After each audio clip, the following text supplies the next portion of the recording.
At 40 years old, billionaire CEO William Harrington possessed everything except family.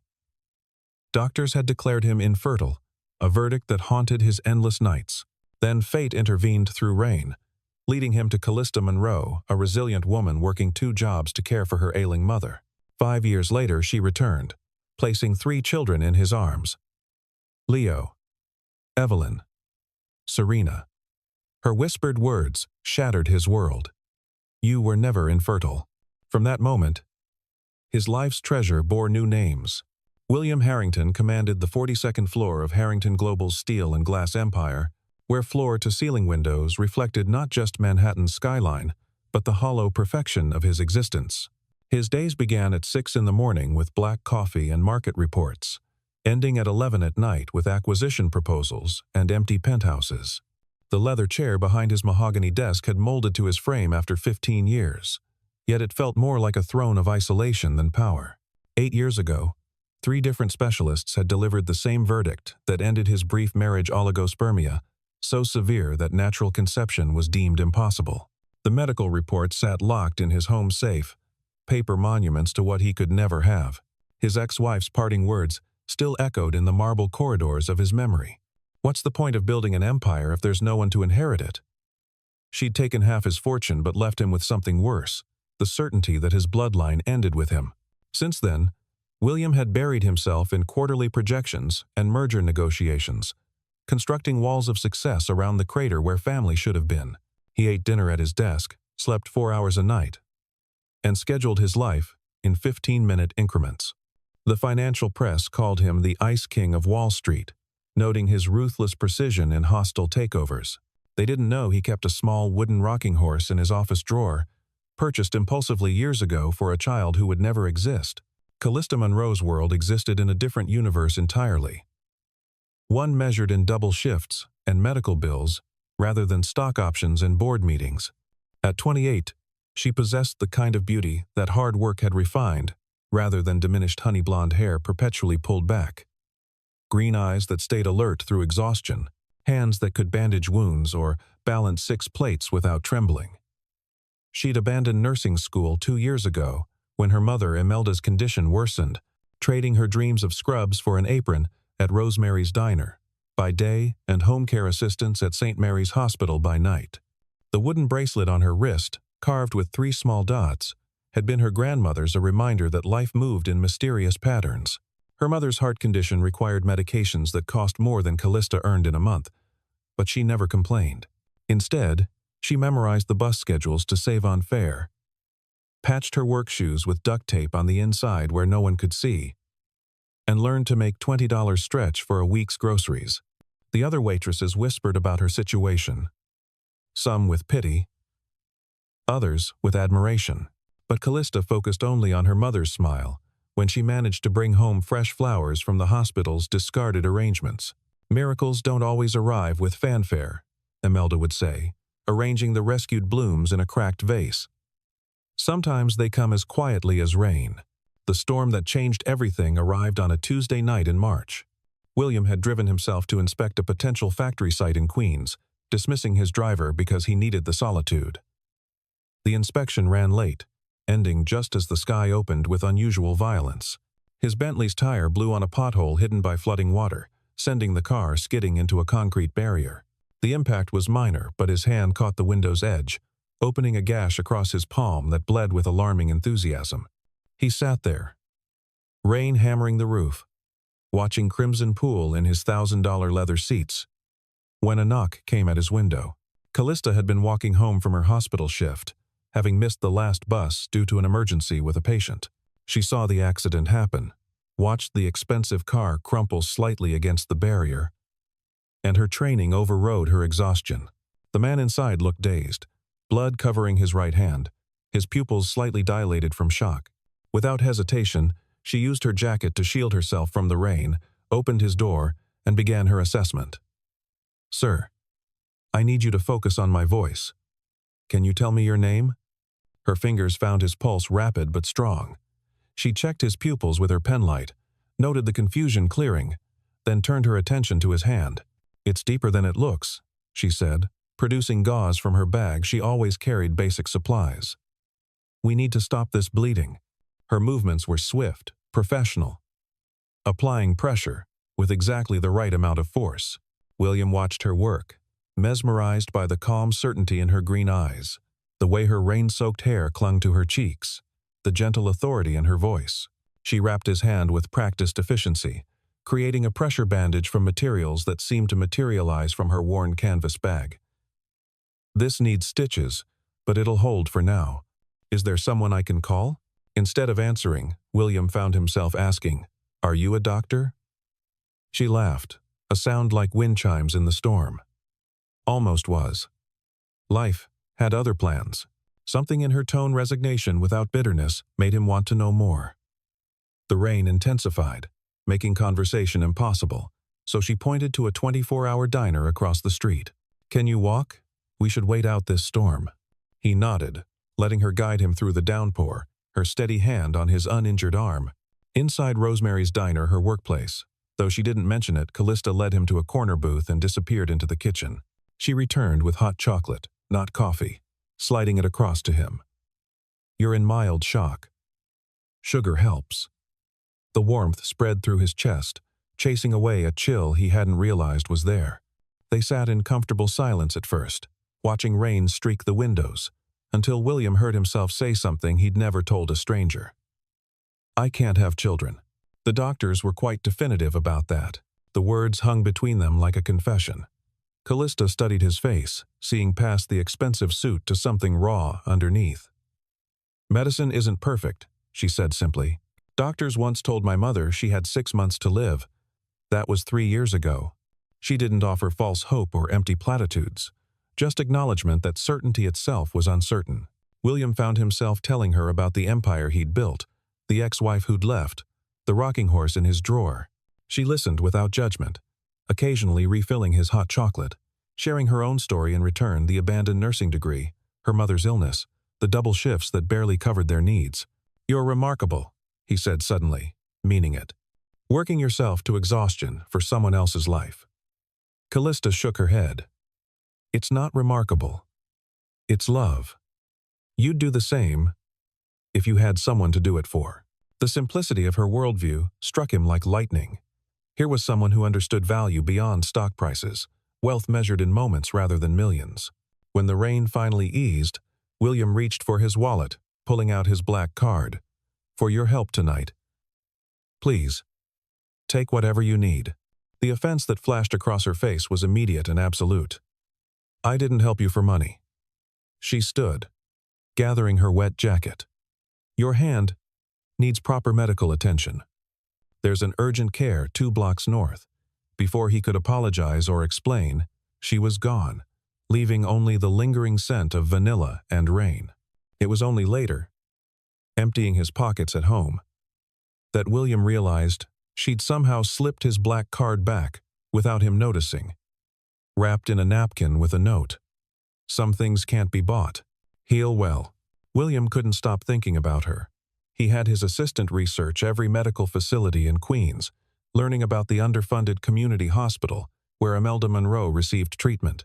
Through anonymous channels, he arranged for new cardiac monitoring equipment to be donated, specifically the type Imelda's condition required. He told himself it was charitable giving, tax-deductible, nothing more. But he also had his team investigate Callista's background, not invasively, just enough to understand her situation.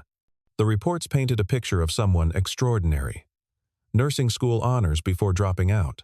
Perfect attendance despite grueling schedules. Not a single complaint filed despite working conditions that would break most people. 3 weeks after the storm, William's hand had healed, but the restlessness hadn't. He invented a reason to visit her, calling Rosemary's Diner to request her specifically for a private medical consultation at his office. When she arrived at Harrington Global, clearly skeptical but professionally dressed in her one good blazer, he admitted the truth partially. "I haven't been sleeping since the accident. I thought perhaps you could recommend someone, or maybe." He trailed off, uncertain how to ask for what he really wanted. Just her presence, her calming voice, her perspective that made his problems seem solvable. "You don't need medical advice," Callista said, seeing through him with those penetrating green eyes. "You need to remember how to be human." It should have offended him, but instead, he laughed, really laughed, for the first time in years. "Is that your professional diagnosis?"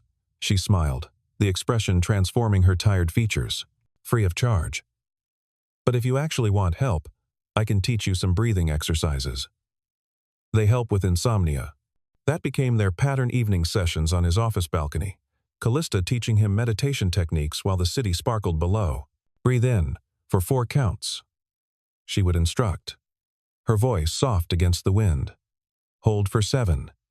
Release for 8. Your body needs to remember how to rest." William found himself looking forward to these sessions more than board meetings worth millions. She told him about her mother's stories, her grandmother's wooden bracelet, her dream of eventually returning to nursing school. He shared his own dreams, the ones buried under spreadsheets, wanting to hear children laugh in his too-quiet penthouse, teaching someone to ride a bike in Central Park, building something that mattered beyond profit margins. One evening, as spring rain misted the balcony, they stood closer than usual, sharing an umbrella he'd conveniently forgotten was small. Callista was explaining how rain reminded her of renewal, when William found himself leaning down, drawn by something stronger than logic. Their lips were inches apart when his phone erupted with an emergency board call. The spell broke. Callista stepped back, professional mask sliding into place. "You should take that," she said quietly. "Your world is calling." The distance in her voice cut deeper than any hostile takeover. The media storm arrived, with the subtlety of a hurricane. Someone had photographed William entering Rosemary's Diner multiple times, had captured Callista leaving Harrington Global after hours. The headlines wrote themselves, "Billionaire's late-night visits to Queen's Diner and CEO's secret meetings with mysterious blonde." But it was Damian Cross, William's longest rival, who weaponized the story. Cross, a vulture in designer suits who'd been circling Harrington Global for years, leaked additional photos with carefully crafted implications. Sources close to Harrington confirm he's been paying for private services from a waitress, the gossip sites reported. William's first instinct was to fight, to use his legal team like a battering ram against anyone who dared harm Callista's reputation. But Harper Lane, his CFO and voice of reason, presented a different perspective.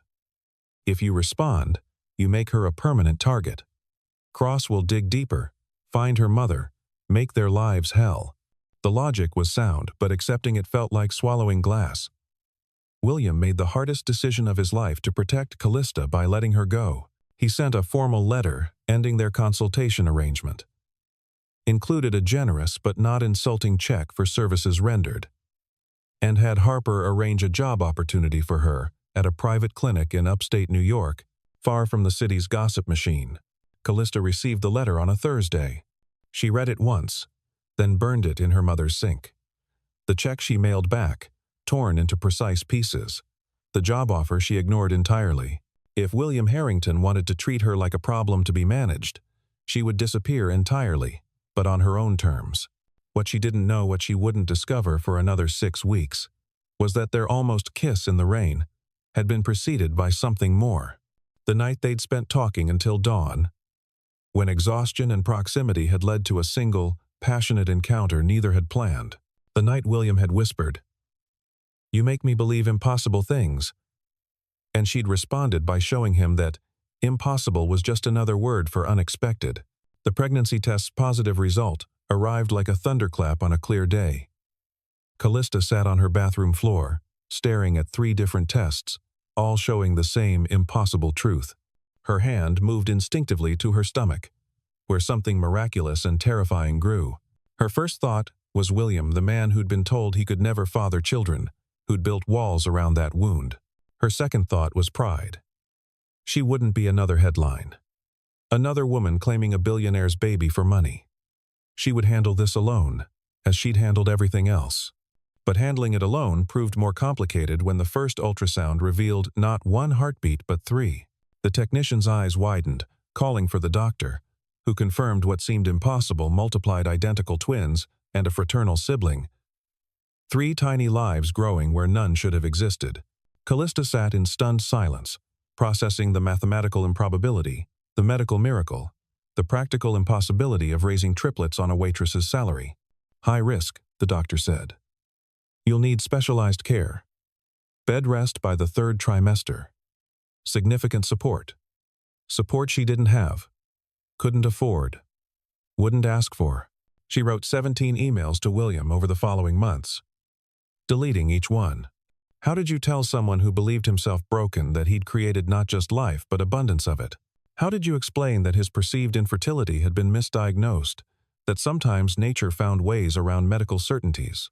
How did you share such joy when he'd made it clear she was a complication to be eliminated? Her mother, watching her daughter's belly grow round with grandchildren, offered wisdom wrapped in practicality. If he's the man you described, he'll find his way to truth. If not, these babies are better off with one parent who loves them than two, where one resents the disruption. The labor came early, as multiple births often do.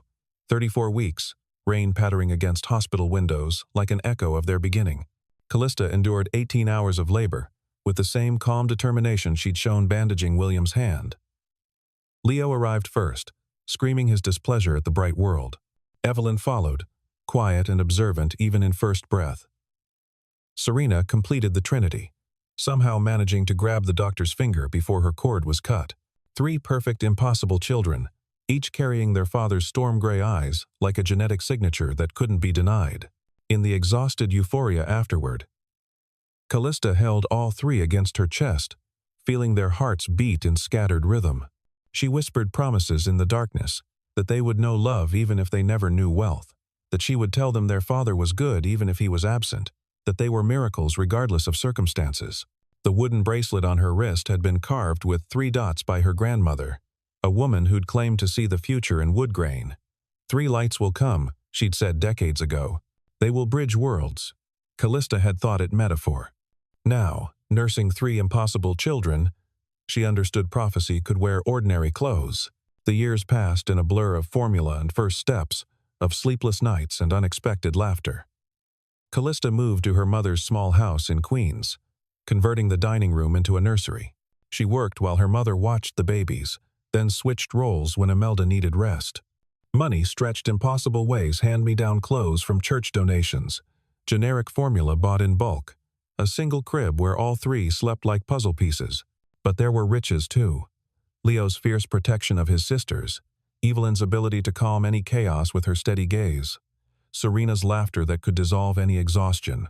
The children grew with unusual synchronicity, reaching milestones together, despite their different personalities.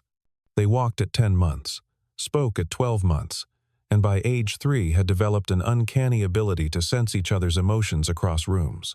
Callista taught them their father was a good man who didn't know they existed, framing absence as circumstance rather than abandonment. She showed them pictures from news articles, letting them see William's face without bitterness. Sometimes love means staying away. She would say when Leo asked why Daddy didn't visit. It doesn't mean he wouldn't love you if he knew. The medical charity gala was Imelda's idea. St. Mary's Hospital was honoring major donors, and the Monroe family had been invited as representatives of patients who'd benefited from new equipment donated by Harrington Global, though Callista hadn't made that connection. She dressed the children in their best clothes, Leo, in a tiny suit from Goodwill. The girls in matching dresses sewn by Imelda from discount fabric.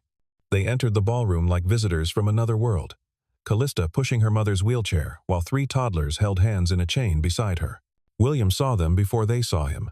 He'd been standing at the podium, preparing to give his keynote about corporate responsibility in healthcare, when movement near the entrance caught his eye. The woman's profile was unmistakable honey hair now longer. The same determined grace, the same wooden bracelet.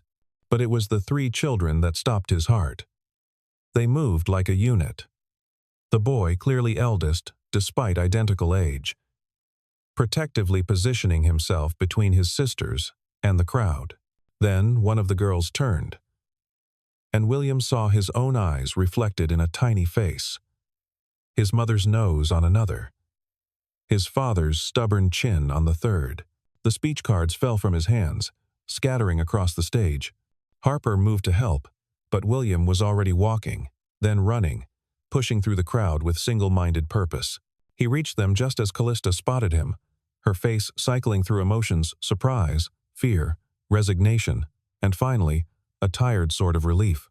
"William," she said simply, as if they'd parted yesterday instead of years ago. The children looked up at the stranger who'd stopped their mother, and Leo stepped forward. Tiny chest puffed with 3-year-old authority. "You're making my mommy worried." "Callista." William's voice broke on her name. "Are they?" She could have lied, could have deflected, could have protected herself one more time. Instead, she knelt beside her children, speaking softly. "This is William. Loves. Remember the good man from the pictures?" Evelyn, always the bold one, stepped forward and announced, "You have my eyes." The innocence of it, the simple truth, shattered whatever composure William had left. He dropped to his knees on the ballroom floor, designer suit be damned, reaching one trembling hand toward the children he'd never dreamed possible. "What are their names?" he whispered. Callista's voice stayed steady, though her hands shook. "Leo William, Evelyn Rose, and Serena Grace." She'd given Leo his father's name, a secret gift to a man who didn't know he'd received it. "I found out after you sent me away. 1 became 3. I tried to tell you, but..." She gestured helplessly at the cameras now turning their way, the crowd sensing drama. "How could I prove I wasn't just another gold digger? How could I ask you to believe in miracles when doctors said you were broken?" William's phone buzzed with Harper's emergency text. "Cross is here. He's recording everything. Get somewhere private.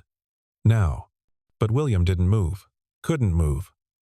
Not when Leo had grabbed his injured hand, the one Callista had bandaged, and was examining the scar with serious concentration. "Mommy fixes hurts," the boy announced. "She could fix yours." The double meaning wasn't lost on either adult. Harper appeared, creating a human shield with security, ushering them toward a private conference room as phones raised and whispers exploded. In the quiet of the closed room, truth spilled out in fragments.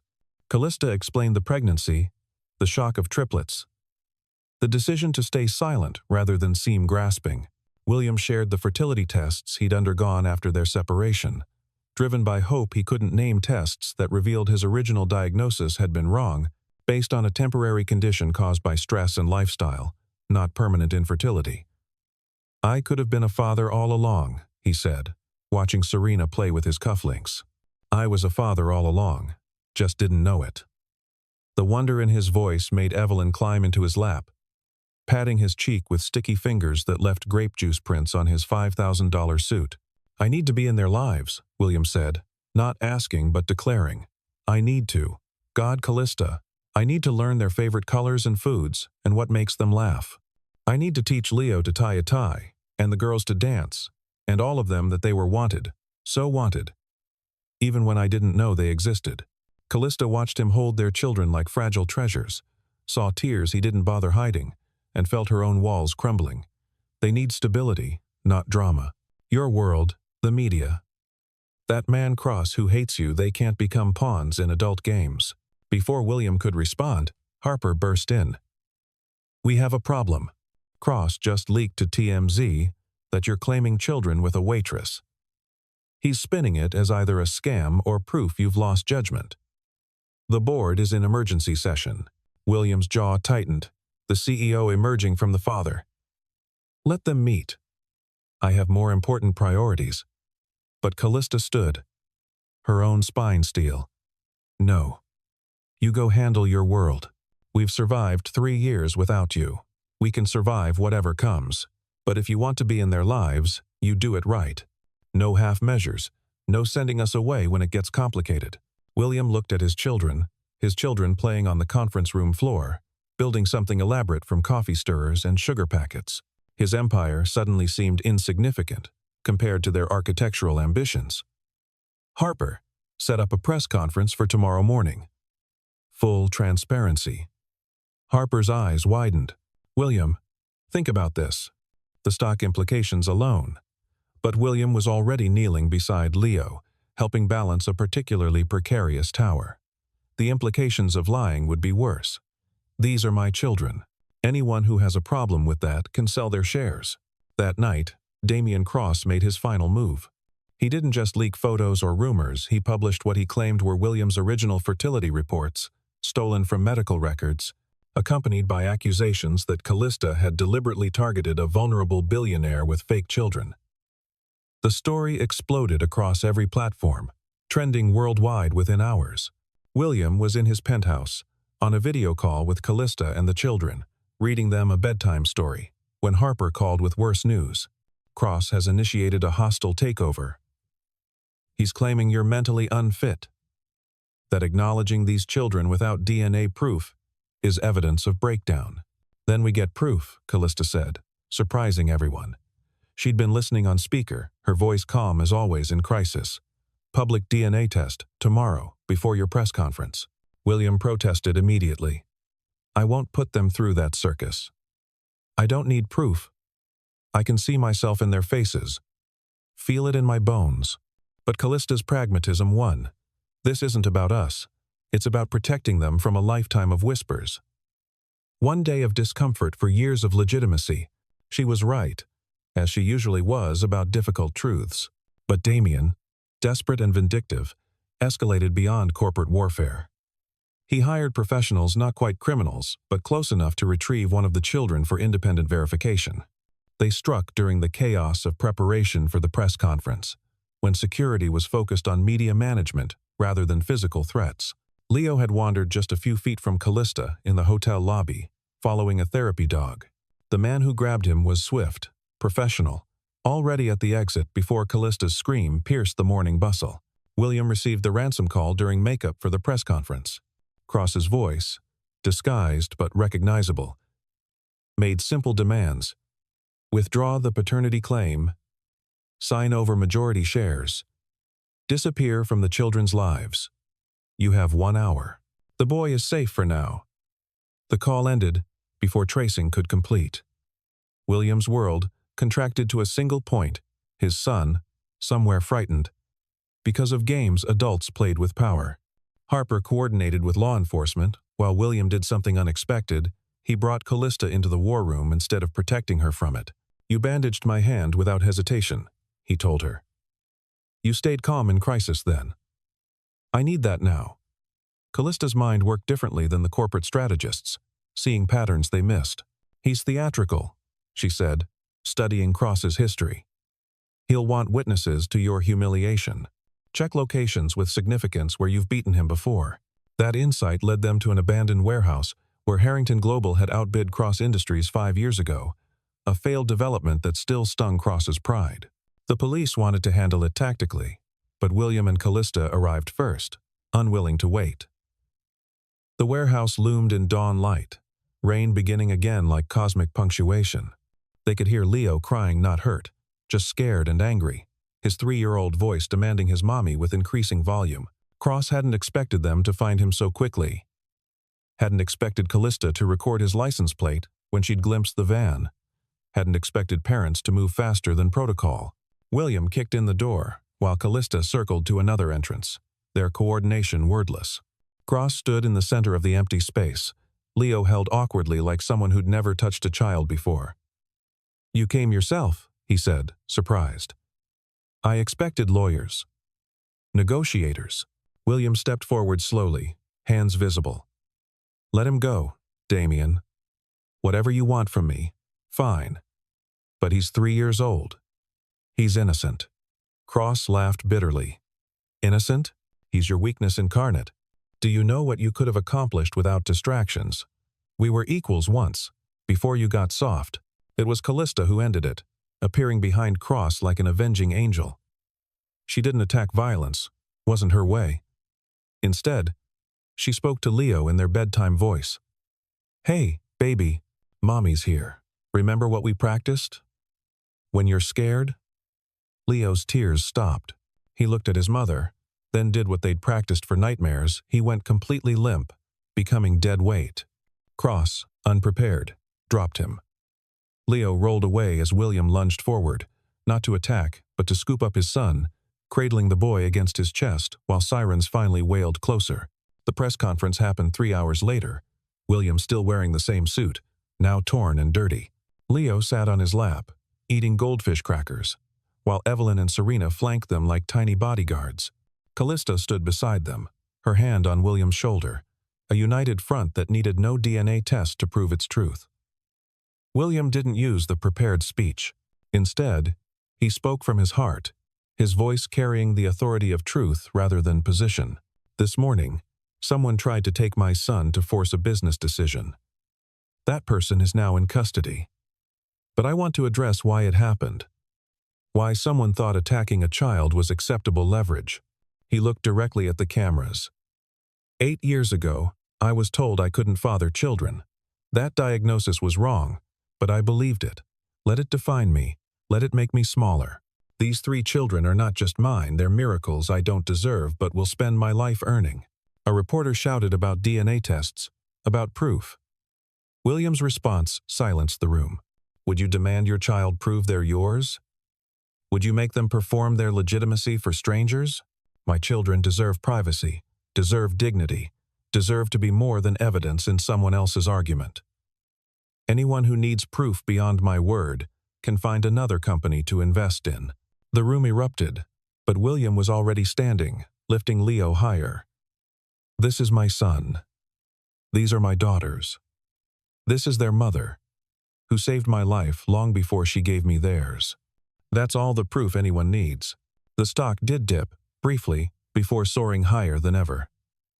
The public, exhausted by cynicism, embraced the narrative of redemption and family. Cross's arrest revealed extensive corporate espionage, triggering investigations that dismantled his entire network. But none of that mattered to William, as much as the moment in the car afterward when Serena asked, "Are you staying now?" He looked at Callista, who nodded almost imperceptibly. "If your mother will let me, yes. Forever." The proposal came a month later. Not in some grand gesture, but quietly, privately. On the same rooftop, where Callista had taught him to breathe. The children were asleep in his penthouse, their penthouse now finally accepting beds, instead of insisting on puppy piles. William had been carrying the ring for weeks, not a diamond, but something more precious. A wooden band carved with 4 dots, made by the same artisan who'd created Callista's grandmother's bracelet. "I can't offer you normal," he said. Rain starting to fall as if nature insisted on continuity. "But I can offer you everything else. My time, my attention, my absolute certainty that you 4 are why I was born." Callista touched the wooden ring, understanding its symbolism: family over flash, meaning over money. "We don't need normal," she replied. "But I need promises, real ones. Home for dinner 3 nights a week minimum. No phones during bedtime stories. When the children need you, they come first before boards, before battles, before billions." William agreed to everything, would have agreed to anything. "Also," she added, smile playing at her lips, "I'm going back to nursing school. Part-time, but I'm finishing what I started." He kissed her then, rain soaking them both, tasting like beginnings. The wedding was small. Intentionally. The rooftop garden of Harrington Global, transformed with lights and flowers, hosted 40 people who actually mattered. Imelda walked Callista down the aisle, her health improved by proper treatment and reduced stress. Harper stood as William's best woman, having threatened to quit if relegated to traditional roles. But it was the triplets who stole the show, Leo carrying rings with military precision, Evelyn and Serena throwing petals with enthusiasm that bordered on assault. When Serena tripped over her dress, William scooped her up mid-ceremony, completing his vows with his daughter on his hip. "I spent 40 years building an empire," William said. His prepared vows abandoned for truth. "I thought power meant never needing anyone. You taught me power means having someone to protect, something to lose, everything to gain. You gave me 3 reasons to be better than I was. 4 reasons to come home. I promise not perfection but presence, not wealth but worth. Not a fairy tale but a real story, with laundry and homework and arguments about vegetables and love, so abundant it makes my chest ache." Callista's vows were simpler. You were never broken, just waiting. We were never lost, just taking the long way home. I promise to bandage your wounds, literal and metaphorical. To remind you to breathe when you forget you're human. To love you in boardrooms and bedrooms, in sickness and stock crashes, in the rain that brought us together and the sunshine our children create. Also, I'm keeping my last name for work. Callista Monroe, RN, sounds better than Callista Harrington. The reception was deliberately child-friendly, ending at 8 so bedtimes weren't destroyed. William danced with each daughter, their feet on his, while Leo practiced his serious face in preparation for being a big brother. Callista was pregnant again, though they'd tell the children later. Harper made a toast about finding family in unexpected places. Imelda sang an old lullaby that made everyone cry. The city sparkled below them, unaware that atop one building, an empire had transformed into a home. 6 months later, a documentary crew captured a typical Tuesday in the Harrington household. William in pajama pants cooking breakfast, badly but enthusiastically. Leo correcting his technique with 3-year-old authority. Evelyn and Serena negotiating television rights, with skills that would terrify future business opponents. Callista in scrubs, heading for clinical rotation, kissing chaos goodbye with practiced ease. The black card that once symbolized William's hollow power now sat in a memory box, replaced by finger paintings and first words, skinned knees and bedtime stories. "Did you ever imagine this?" the interviewer asked William, watching him juggle sippy cups and acquisition reports. He looked at his family, Callista quizzing herself for anatomy while helping with homework, the triplets building elaborate block cities, a fourth baby visible beneath Callista's scrubs, and shook his head. "I imagined wrong things. Success without substance. Legacy without love. She gave me triplets.